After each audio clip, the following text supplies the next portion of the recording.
1, 2 ये लेक्चर दोनों आप देखें। इसमें मैंने सही तरीके से गाइड किया है, समझाया है। शुरू से लेकर आखिर तक वीडियो देखेंगे, बहुत ही नॉलेज मैंने आपको वहां पर दी है। बोलने में कुछ लफ्ज इधर उधर हो सकते हैं, लेकिन आपको वीडियो देखकर समझना होगा मेन पॉइंट्स इंग्लिश ऐसे इंग्लिश राइटिंग सीखने के लिए। तो चलो लेक्चर को शुरू करते हैं। आज का हमारा जो लेक्चर है ना, वो है एनर्जी। बहुत ही जबरदस्त लेक्चर है, बहुत ही नॉलेजेबल है, आपको मजा आ जाएगा। तो दोस्तों, मैंने जो आपको स्ट्रेटेजी बताई है, वर्ड्स, सेंटेंस और आइडियाज, हर ऐसे में से ये चीजें निकाल कर आज से अभी से काम करना शुरू करें। इससे अफेक्टिव कोई भी तरीका इंग्लिश राइटिंग, इंग्लिश ऐसे सीखने का नहीं है। मेरा मतलब कहने का, मेरी स्ट्रेटेजी, वर्ड्स वर्ड्स निकालेंगे आपको इंग्लिश का पता चलेगा, सेंटेंस निकालेंगे आपको ग्रामर की समझ आएगी, आइडियाज निकालने से आपको नॉलेज मिलेगी। तो ये स्ट्रेटजी मेरी फॉलो करें और जो मैंने लेक्चर बताए वो देखें, उनमें आपको मैंने ये डिटेल में समझाया था। तो आज का हमारा जो लेक्चर है वो है एनर्जी। एनर्जी का मतलब है वो चीज जो किसी न किसी चीज को चलाती है, ठीक है। तो वर्ड का पता होगा तो ऐसे आप खुद ब खुद राइट कर लेंगे, सेंटेंस का पता होगा तो आप ग्रामर को भी ठीक कर लेंगे, आइडियाज का पता होगा तो आप अपने नॉलेज से हर चीज लिख सकते हैं। तो स्टूडेंट्स, असली तरीका ये है, अभी से ही सिर्फ वीडियो ना देखें, नोट डाउन करके मेमोराइज करना सीखें, वर्ड्स, सेंटेंस और आइडियाज, ठीक है। इससे बेहतरीन कोई भी स्ट्रेटेजी नहीं है। इससे मैंने बहुत कुछ हासिल किया है। देखो, एनर्जी ही वो ताकत है जो मॉडर्न जिंदगी को चलाती है। एनर्जी के बगैर कोई चीज मूव, ग्रो या डेवलप नहीं कर सकती। हर घर, हर स्कूल, हर हॉस्पिटल और हर इंडस्ट्रीज मुख्तलिफ किस्म की एनर्जी पर डिपेंड करती है।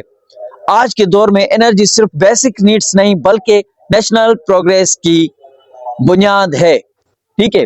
ये था इंट्रोडक्शन। अब देखो आगे, ये हो गया इंट्रोडक्शन। एनर्जी की दो बड़ी टाइप्स होती हैं, रिन्यूएबल और नॉन रिन्यूएबल एनर्जी, ठीक है। रिन्यूएबल एनर्जी नेचुरल रिसोर्सेज से मिलती हैं, जैसे कि सनलाइट, विंड्स और वाटर।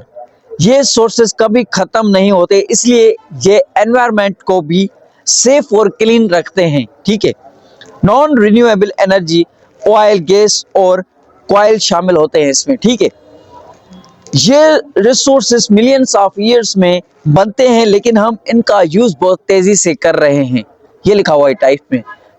और थर्ड पैराग्राफ में हम लिखेंगे पाकिस्तान अपने मुल्क के बारे में, कि यहाँ पर एनर्जी की कमी है, कितनी है और किस तरह से सॉल्व की जा सकती है, ठीक है। पाकिस्तान भी सीरियस एनर्जी प्रॉब्लम्स का शिकार है। Load shedding, high fuel prices और इलेक्ट्रिसिटी की कमी इंडस्ट्रीज, इकोनॉमी और डेली लाइफ को अफेक्ट करती है, मतलब कि उन पर गहरा नेगेटिव असरात पड़ते हैं। स्टूडेंट सही तरह से स्टडी नहीं कर पाते, हॉस्पिटल्स को मुश्किल होती है और फैक्ट्रीज बंद हो जाती है।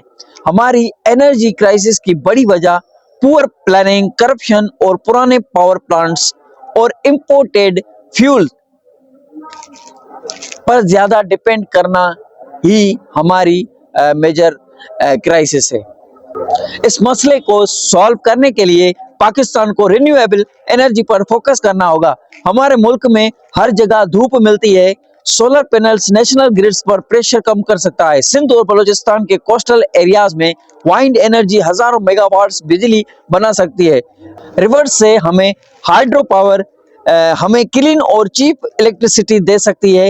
इसके साथ हमें इलेक्ट्रिसिटी थेफ्ट रोकनी होगी, जो चोरी होती है बिजली की, वो हमें रोकनी होती। मैनेजमेंट को बेहतर करना होगा, मॉडर्न टेक्नोलॉजी का अडेप्ट करनी होगी। अब देखो, वर्ड्स की मीनिंग आपको आएगी तो सब कुछ आएगा, सेंटेंस होंगे तो ग्रामर का प्रॉब्लम ही नहीं, और नॉलेज होगी तो आप अपनी लैंग्वेज में क्या इंग्लिश में भी सब कुछ लिख सकते हैं। इस स्ट्रेटेजी को फॉलो करें, बाकी सब बकवास है। अब देखो आखिर में ये भी आपका इंग्लिश में लिखा हुआ है, इन कंक्लूड, ठीक है। आखिर में एनर्जी हर कौम की लाइफ लाइन होती है। जिस मुल्क में स्टेबल एनर्जी ना हो वो प्रोग्रेस नहीं कर सकता। पाकिस्तान को क्लीन, रिन्यूएबल और सस्टेनेबल एनर्जी सोर्सेज की तरफ बढ़ना होगा। अगर हम आज सही कदम उठाएं तो हमारा फ्यूचर ज्यादा ब्राइट, स्ट्रॉन्ग और सिक्योर हो सकता है।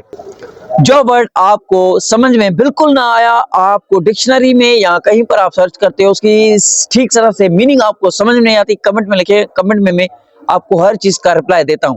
तो ठीक है, तो यहाँ पर एक वर्ड मैं आपको बता देता हूं, वो है सस्टेनेबल। सस्टेनेबल का मतलब होता है बहुत अरसे तक चलने वाला, बिना नुकसान पहुंचाए, ऐसी चीज जो लॉन्ग टर्म तक चलती रहे, खत्म ना हो और एनवायरनमेंट को भी नुकसान ना पहुंचाए।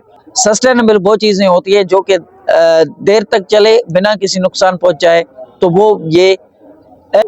ये वो रिन्यूएबल सोर्सेस हैं जो कि हमें एनवायरनमेंट को भी क्लीन और साफ रखते हैं, सेफ रखते हैं, सिक्योर रखते हैं। और उम्मीद है ये वीडियो आपको अच्छा लगा होगा।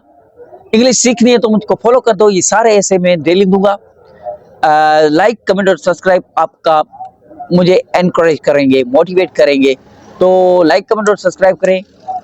आज के लिए इतना लेक्चर था। Keep watching, stay connected. अल्लाह हाफिज।